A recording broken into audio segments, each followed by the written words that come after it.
Well, guys, thank you again so much for joining us for EZH Best Albums 2020. Essentially, I think, China, you shared a post where you were like, I'm not big on the word best albums, but I'm going to share the ones that, you know, resonate and that I feel something with. And I couldn't agree with you more. So I just wanted to share that this is a space where we will talk about albums that have moved us, resonated with us, maybe push jazz forward even further. But we're certainly not going to get to the end of today by ranking anything. We're just going to talk about the ones that we love and that we adore and that we can't wait to share. So first of all, I'm just going to kind of introduce everybody that's here as eloquently as I can. Sadly, Lou can't be here. She's a little bit poorly. So if you're watching, sending you lots of love. But joining us from BBC Radio 6 Music, we've got broadcaster and DJ Tom Ravenscroft is here. Host of the brilliant What Goes Around pod and mid-mornings on JazzFM, and Frankenstein is here. Another glorious voice on JazzFM. We've got broadcaster and musician China Moses. And finally, from Worldwide FM and Mare Street Records podcast, we've got broadcaster and newly announced author Haseeb Iqbal. So thank you guys again. I asked you all to send me your favorite albums, and we're going to kind of just dive in with the most popular ones. So I don't know if you have all seen what each other has gone for, but there were 3 albums that received 2 votes each. So those were Thelonious Monk live at, I always say this wrong, Palo Alto. Then we got Mackay McCraven and Gil Scott-Heron with We're New Again. And then Tony Allen and Hugh Masekela with Rejoice. So those were the most popular choices amongst us. I find it kind of interesting that, you know, there's a lot of legendary status in there. And Anne, I thought I'd start with you first, because I know that with the Palo Alto record, you really liked the story behind how it came around. Do you want to tell us a little bit about it? Yeah, sure. So Thelonious Monk at Palo Alto is actually a recording of him playing at a high school in Palo Alto. Basically, this really sort of cheeky 15-year-old boy who's a huge jazz fan decided to just call up Monk's manager and say, can Thelonious Monk please come and play at my school? I'm a big fan of his. Palo Alto, I think, was quite a racially sort of divided place. And I think the idea was that this would maybe bring people together. And to his amazement, or to this kid's amazement, Monk agreed to come and play. But up until the night it was actually happening, it really didn't sell very well because nobody believed that Thelonious Monk was actually coming to play this gig. So it was literally, there were people waiting in the parking lot to confirm that Monk was actually going to be coming on stage before they would agree to buy tickets. And then obviously, you know, everything sold out, and you know, the recording, which came out this year, I think a janitor made it. And so I just think that story is amazing. And I've heard Monk's son talking about it and about how Monk just respected anyone who was kind of bold and unconventional like he was. And I think he just respected the fact that this kid had the gumption to to ask him to come and play. So the arrogance of youth. Totally. And I feel like as well with what was it, Live in Cologne, Keith Jarrett, that was also booked by a 17-year-old promoter. So we wasted our youth. What were we doing? No, I know. That program, everything will be in place. And Haseeb, I know that you really loved the Tony Allen and Hugh Masekela record as well. Do you think it's going to be an album that we come to remember these 2 greats by, alongside a huge discography of others as well?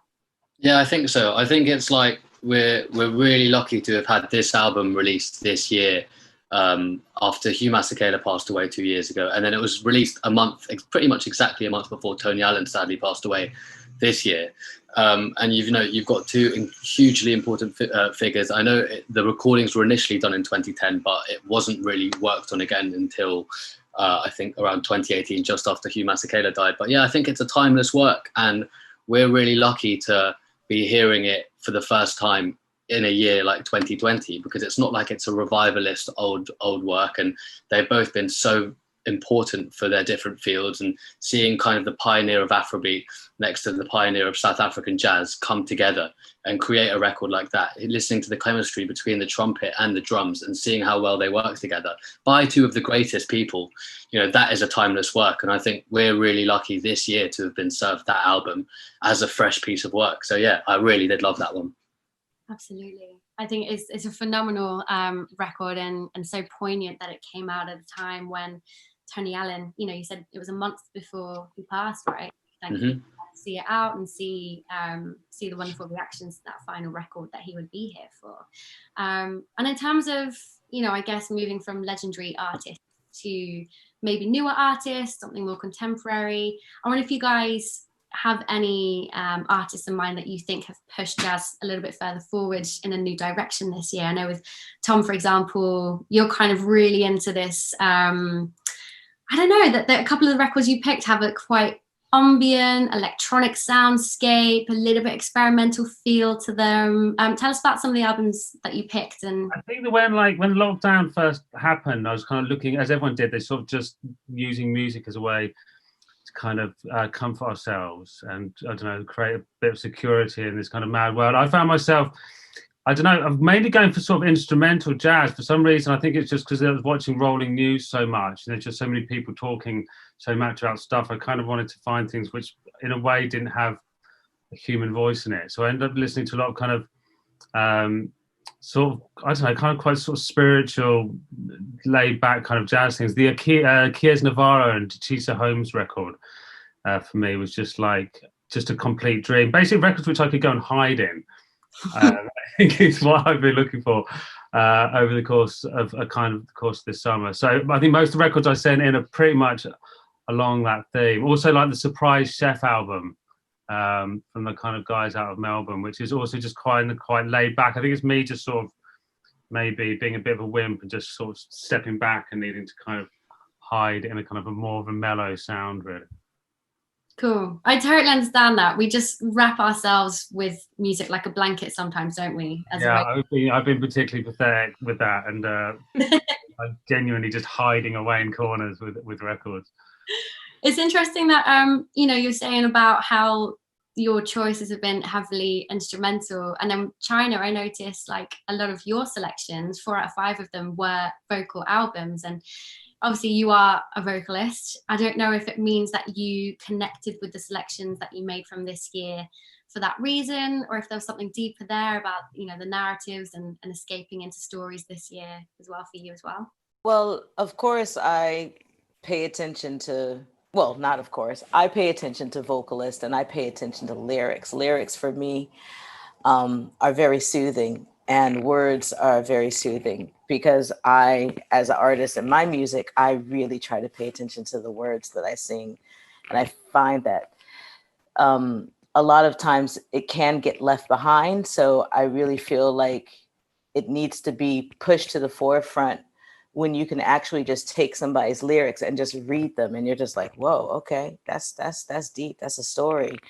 And that's what Zara McFarlane's album is to me. But her work has always been beautiful lyrics. And Ego Eleme also, if you strip away, I really always seem to be attracted to, if you strip away the production sound, the studio, all the stuff around, and you just leave the melody and the voice of that person and their words, will that still stand? And for me, those are 2 albums from 2 women who are capable of singing whatever they want to sing, but they have very clear sonic direction and very clear, a very clear importance to the art of the word. And I just like that, and I think it needs to be celebrated a little bit more. Often when you see reviews written about singers, it's like, oh yeah, they sang this and there's so much depth and emotion. And very rarely do people really listen to the words. We all gets caught up in, the great production, which both of those albums really have. Like the production is killing. So I just really like tracing back and going back to the essence of the power of the voice. And it's so interesting because we think about some of the most classic jazz albums of all time. We go way back to like Diana Washington and Nina Simone, Sarah Vaughan, and we really, rightfully so, put some of these songs on a pedestal, and they will be covered or reinterpreted over and over again. So it's interesting, this observation, which I don't disagree with at all, that lyrics do and can get overlooked in that process, because so much of the magic is in those words. Yeah, and the Great American, and most songs of the Great American Songbook, of course, if you just sing them all back to back, you're just like, okay, another love song. Okay, another love song. Okay, he did me wrong. Oh, okay, my baby left me. Okay.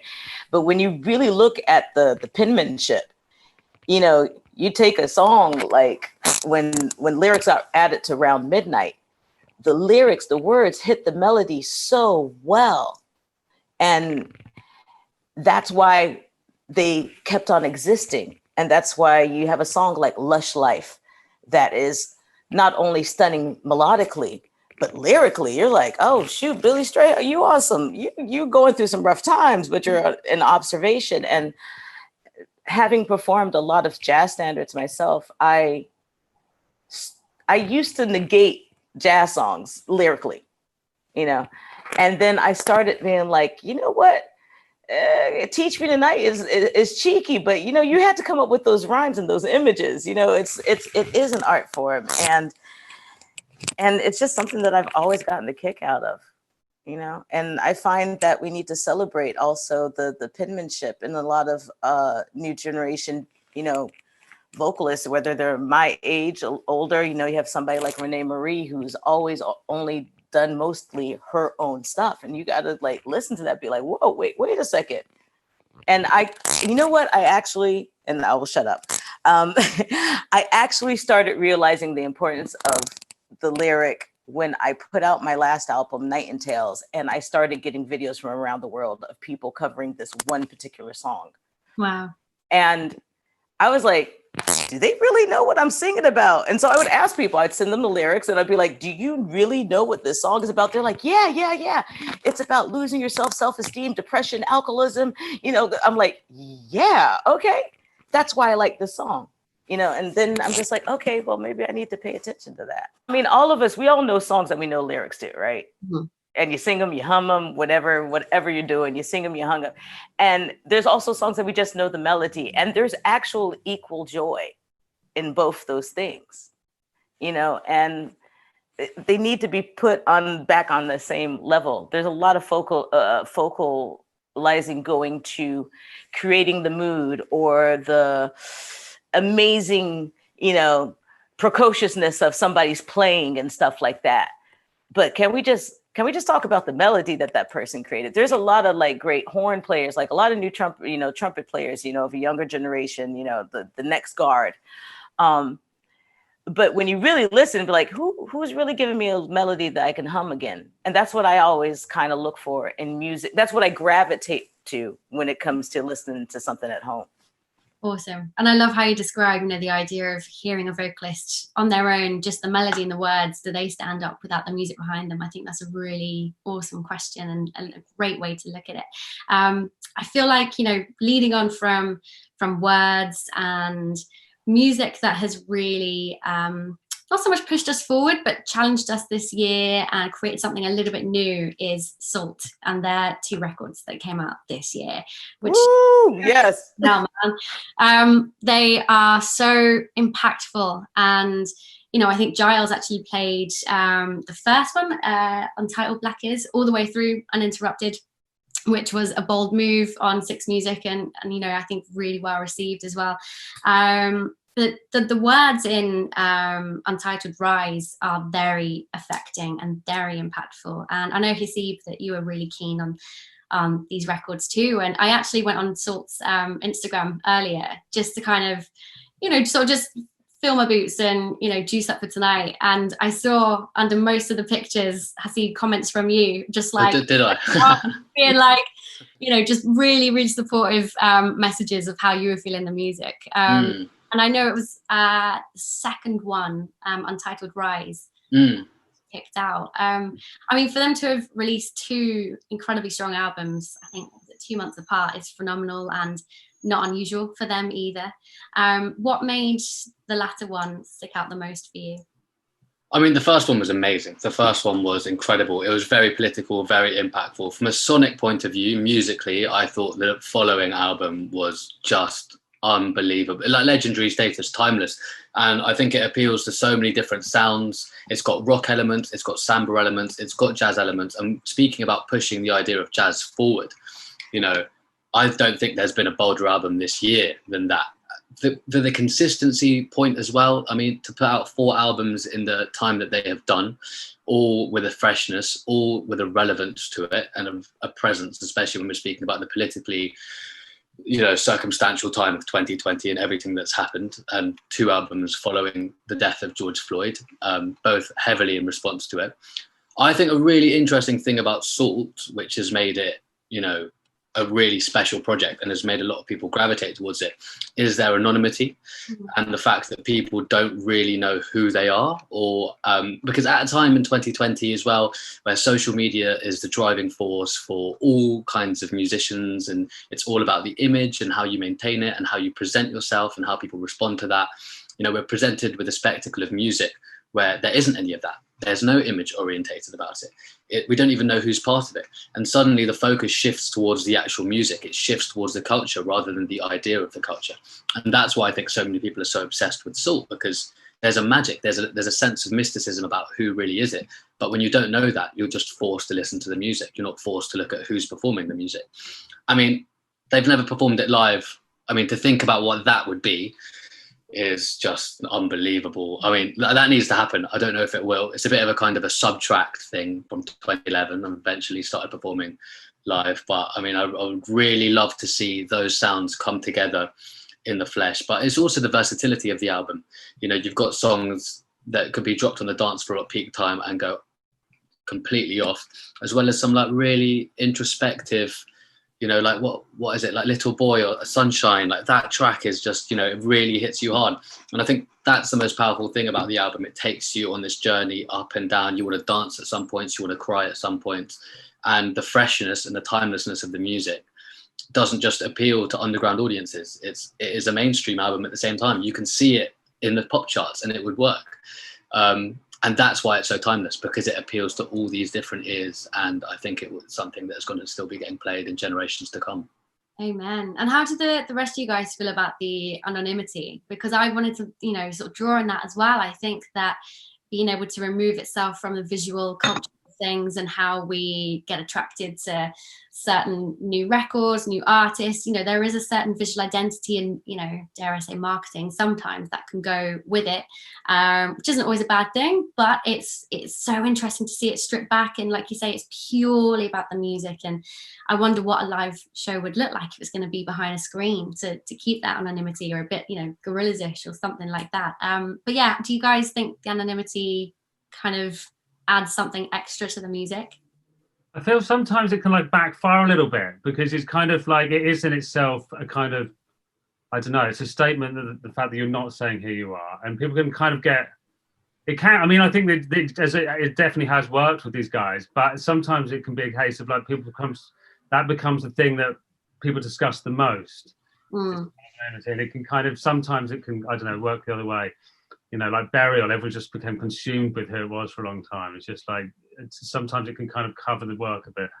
But bit of a distraction. But I guess at this stage, hopefully not harming Sault, I guess. Because I don't think they need to worry at all. No.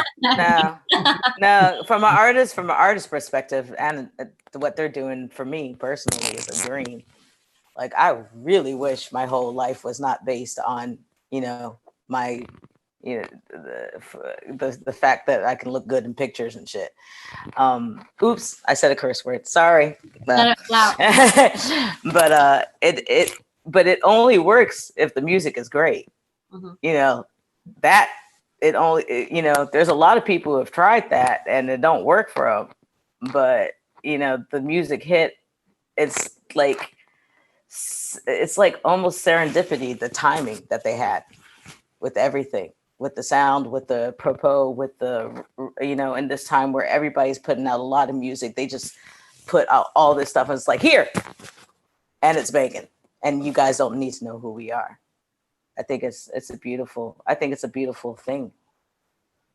Totally. I'd love to bring up Blue Note Reimagined as well. Something completely different, but I feel like there hasn't been a compilation like this since 2018 with We Out Here that has created so much conversation and so much reflection on the scene. It's created a real moment to sort of stop and look back as well as forward. And I love compilations like this because they feel like a bit of a time capsule of where we're at right now and how they've been reinterpreting these older tracks. And I think, Anne, I know you picked this record out as one that you were really feeling. Can you tell us a little bit about how you connected with it? Yeah. It was funny picking my favorite albums of this year because I get into a really bad habit of only listening to old stuff and sort of having old stuff on rotation on my record player. And I really hated this idea when I first heard about it. I was just like, they're getting these. I love that they're engaging these UK musicians, but like, why dredge up the past? Why try mess with perfection? But once I actually started hearing the tracks and I realized what they were actually doing, I just thought it was such a brave thing for like a label that, I think Blue Note can kind of get pigeonholed a little bit as a heritage label. And I just thought it was very brave to just let these musicians, to just trust them to go absolutely wild with these tracks. And, I think the name Reimagined is such a fitting title because that's literally what they've done. It's not cover versions. They've gone into these tracks, Papi Ajuda added lyrics to Watermelon Man, this kind of sacred jazz track that we've heard so many cover versions of, but she just managed to do something completely different with it. Georgia Smith's did a version of that Saint Germain track, which samples Marlena Shaw, and she just sings the vocal loop herself. Like, the creativity is just, even the tracks that haven't necessarily struck a chord with me, I just have to respect the imagination that's gone into it. And I just think there's so many things to like about it. I love as well the fact that, you look over the sort of older Blue Note archive and there's hardly any women on the lineup. And I love how that balance is kind of redressed here. So much to love. I just think it's a triumph. It is. And I think the creativity is it is very, very prominent. The fact that it's so courageous and brave for all of these artists who, most of them are pretty much in the first 5 to 10 years of their career, to take on these huge, gigantic songs and know that it's going to be in a discography that will be looked at for decades to come. I think, I'm going to commit to this and I'm going to really, paint outside the lines and do things in a fresh way. It shows the courage of the artist on the record, which is awesome. I really love the song choice per se. Mm-hmm. It because everybody says Blue Note, they go 1959 in their head. Mm-hmm. A lot of people, and the fact that they were like unearthing stuff from 60s, 70s, or even doing the Yasmin Lacey covering that Dodo Green song. Like, most people, you say Dodo Green, like, who? Like, who's that? Who that? They're just the only first vocalist signed to Blue Note Records. It's just like they're telling another story of the label and the history of the label and the history of the music, which I think is interesting also. Absolutely.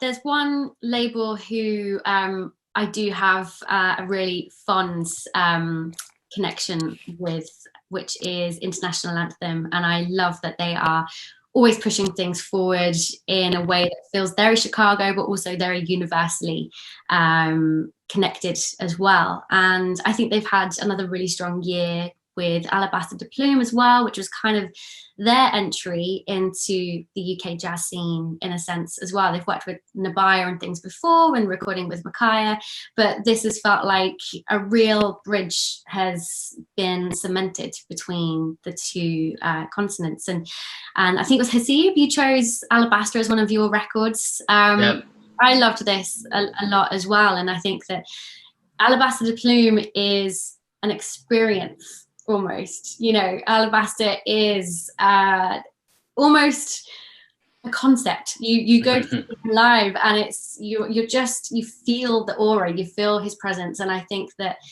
to have heard his instrumental stuff on this record, really special, because when you go to see him live, you know, a part of the magic for me, I don't know if you feel the same way, is how he just talks straight to here. Like, I don't like getting emotional in public, but I've been at Peach at TRC and things like that, where he says something, I'm just like, holy shit, I need a minute. Where he just really speaks to you, and to know that he has the ability to be that direct to the heart and soul without words, you know, is quite something. So I wondered if you could tell us why you like the record. Yeah, I mean, like, hats off to International Anthem, because, you know, they've been really progressive and forward thinking. When they came to Total Refreshment Centre in the autumn of 2017, they didn't just come and collaborate with them and bring Micaiah and Nabaya and Theon Cross to do. You know, they stayed at TRC, they lived there, they stayed in the studio for weeks on end, they got to know the guys, they fell in love with what the people in London were doing. They really were obsessed with the craft, and that's so telling in the way that they've taken it. They really believed in it, and they showed that, rather than being obsessed with the idea of it, which is great. And then to see the Alabaster album brought into fruition at Church of Sound on Valentine's Day, actually, of this year. Oh my goodness, that was such a hypnotic gig. And like you said, we've got somebody who is an unbelievable wordsmith, who is an unbelievable poet, creating an instrumental album. And I've got so much respect for that, because when a musician is, you know, creating a project and when it's being commissioned by a label, you want to flex all of your muscles. You want to be like, all right, I want to show them all of these parts of me. But to be able to put, you know, such a vital part of his experience aside and say, I'm just going to focus on the music, suddenly a part of his craft that not a lot of people really get to know and appreciate is able to emerge for himself and for those who are viewing. And that album, I mean, the Ethiopian elements for me in that album, every time I listen to it, I can't stop thinking about all the Ethiopian jazz musicians. You know, the way that he holds the saxophone so conventional. He doesn't hold it like that. He holds it kind of diagonally, and the way that he blows into it, it goes into the side of his mouth. It creates this different sound. And he's such a bold and confident person, which means that, you know, like you said, he is an experience. He is so different. He's so unconventional. And it's when you go to an Alabaster gig, you know you're going to that. It almost permits him to do whatever he wants to do, which isn't in the rule book. And that's what creates the magic. And yeah, you're right. It's like he didn't say a word in any of the songs that he performed at the Church of Sound gig. But when he spoke in between, he didn't read. He memorized a 7-minute speech from a Chilean dictator in the middle of the Church of Sound gig, and just said it to the audience without even reading anything. 7 minutes. It was nuts. And people were crying, people were laughing, people were taken aback. And, you know, that is a great thing about that, is, you know, we speak about all of these albums this year, but it's such a shame that the live experience has kind of left us. Like, you know, the Blue Note album, imagine being able to see that live right now, seeing those musicians bringing it into the flesh. And so I feel very grateful that I was able to see Alabaster's album come to life at Church of Sound. And let's just hope that we can get that live experience back in not too long.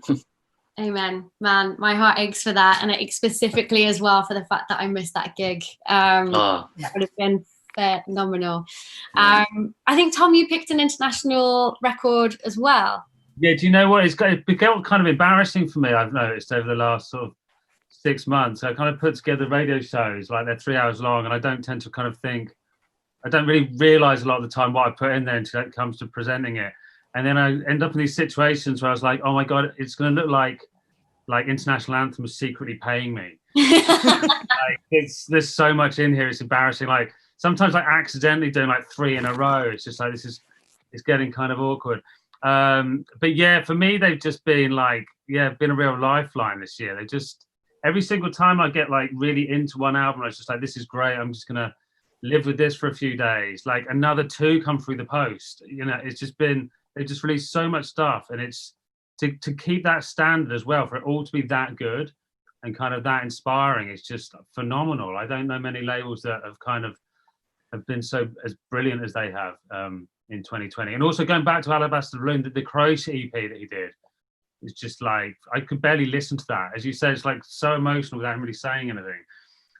It got to the point where I was like, do you know what? I'm not sure I'm strong enough to listen to this EP anymore. It's just such a beautiful record.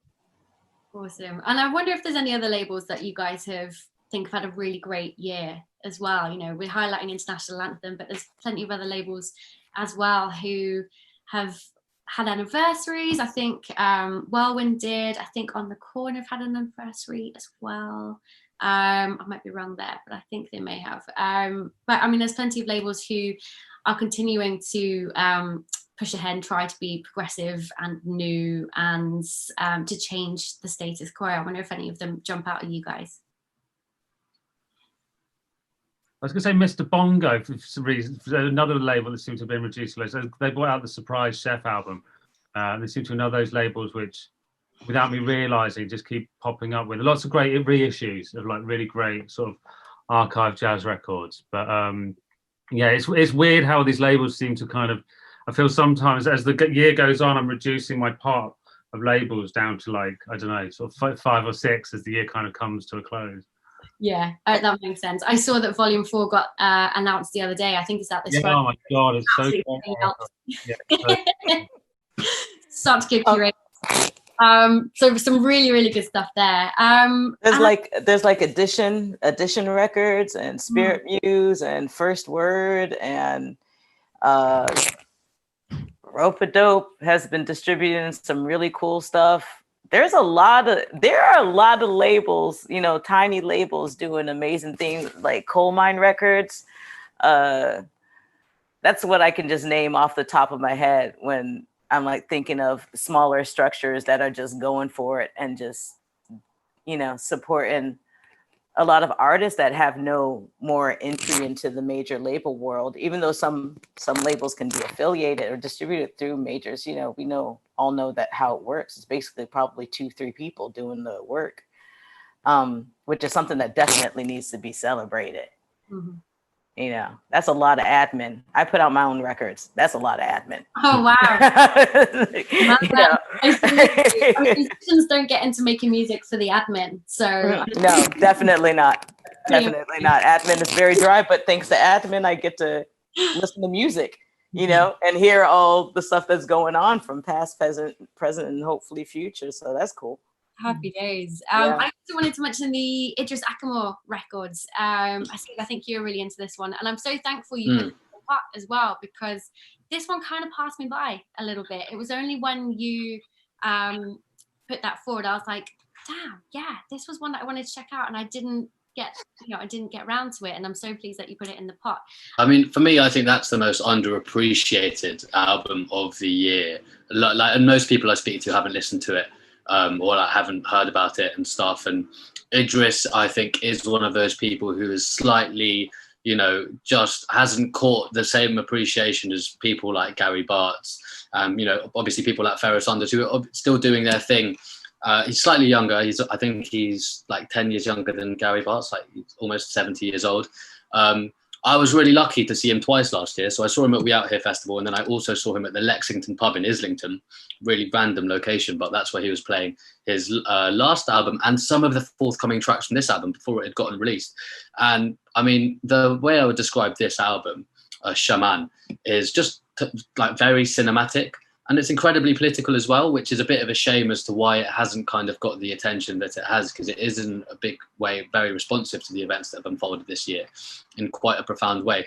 And for me, my favourite thing about his band, which I think the visual element is so important, and I realised when I went to see him live a few times, was like the front trio, which is him, obviously. He plays alto and tenor saxophone.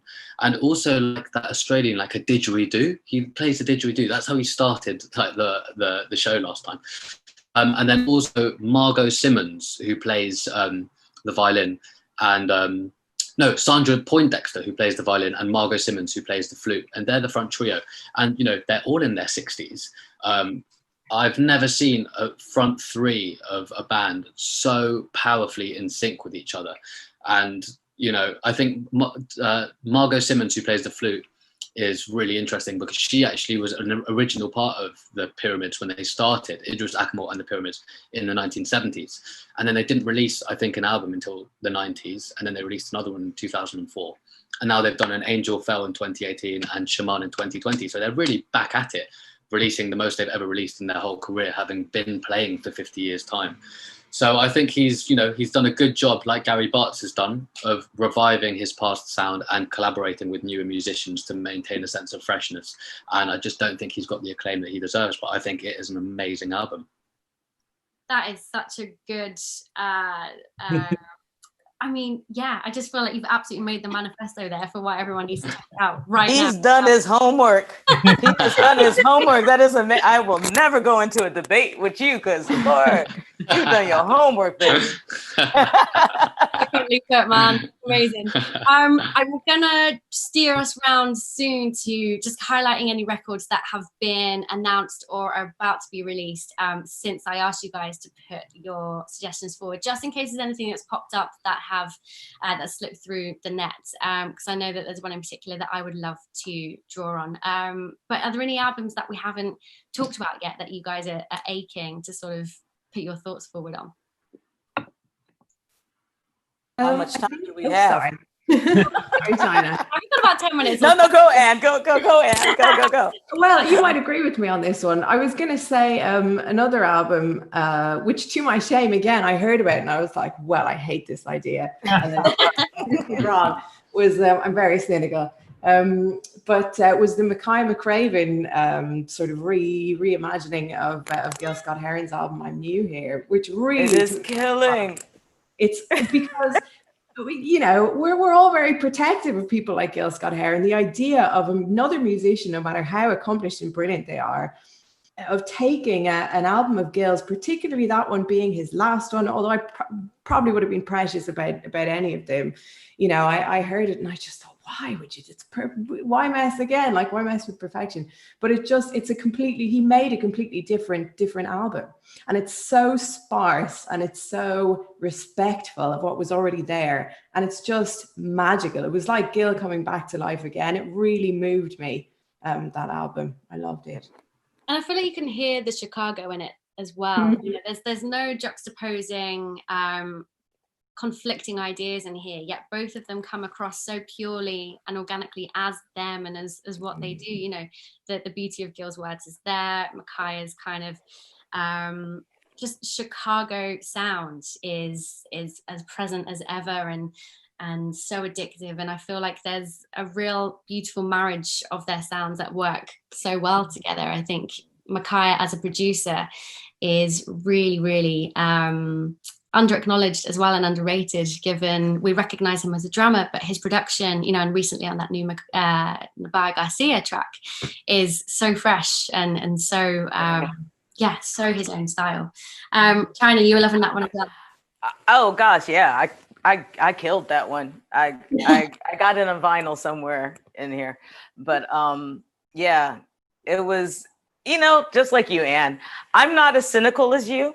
Because I mean, you'll see my demeanor. You'll see my demeanor, and I think it's because I am an artist, and I know how hard it is to say, okay, I'm going to touch this holy grail, this definite piece of work, and I'm going to mess with it. It's singing standards can do that to you, But I just love the respect that he put to it. It's kind of like, if it's totally like sounds like, okay, if Gil Scott-Heron was alive, like musically, this is what he would probably be messing with. This is how he would let things, be chopped and screwed,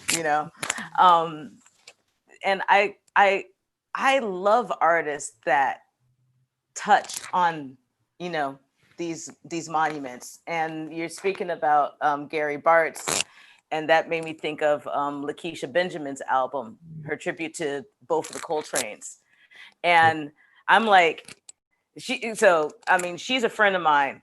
And when she told me, like, and you should have seen my face when she's like, yo, girl, I'm going to do this album. I'm going to pay tribute to John and Alice.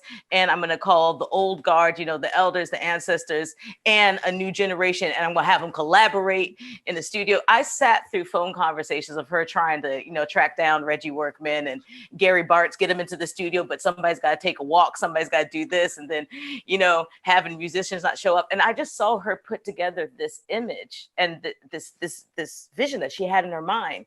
And her she's not very well known in the UK, And in the States, she's kind of can be labeled like as a soul funk saxophonist, and her just going for it. Like she learned the harmonium. Like I was like, what are you doing? And seeing that whole process and hearing what she did with it. And the tune when she covered the Alice Coltrane Om Shanti with Georgia and Muldrow. And the sound she chose to go with, which is a sound, it's funny, every country, every city has a different sound, right? So she's from New York, and this is, the way that she's going to do modern jazz or whatever the fuck we want to call it now, the music that we all are loving and digging, it wouldn't sound the same if she was here in the UK doing it, And I think it just needs to be those types of attempts need to be applauded, because making a cool groove is actually kind of easy. In a certain sense, taking something that and restructuring it and proposing it and daring to let it out of your bedroom and out of your mind, that's a whole nother level. So for me, like Makaya's Reimagining and what she did with the Coltranes is pretty cool. And just putting a couple together, admitting that they influenced each other. Because we always have the John Coltrane thing. And then they're like, oh yeah, and Alice. And like, no, that's not how it goes. They met, they came together and pushed each other further. And it needs to be considered as that whole. And there's a lot of artist relationships like that aren't physical relationships, but like you take Rick James and Tina Marie, like there's a reason it aligned and it came forward. So I thought it was beautiful celebration. Lakeisha's album, that album's brilliant. I don't know how I got so cynical. I don't know what happened to me, but I obviously need to suspend my disbelief. No, keep being you. Keep being you. Don't say that. Don't encourage me. But yeah, I mean, I was cynical and I'm her friend.